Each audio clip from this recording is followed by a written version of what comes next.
शहरात एका वयोवृद्ध व्यक्तीला अडवून त्यांच्या बॅग मधून रोख रक्कम आणि विदेशी चलन जबरदस्तीने हिसकावून पळ काढणाऱ्या तिघांना अकोला पोलिसांनी केवळ 24 तासात गजाआड केलं.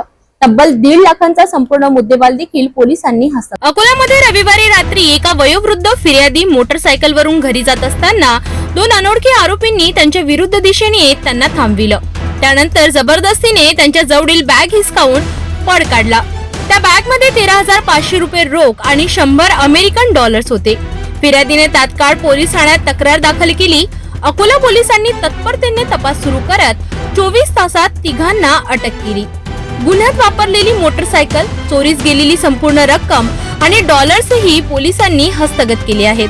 अकोला पोलिसांनी दाखविलेली कार्यक्षमता आणि वेळेत कार्यवाहीमुळे नागरिकांमध्ये समाधानाचं वातावरण आहे. पोलीस प्रशासनाने दाखवलेली तत्परता आणि अचूक कार्यवाही हीच गुन्हेगारीवरची कठोर प्रतिक्रिया.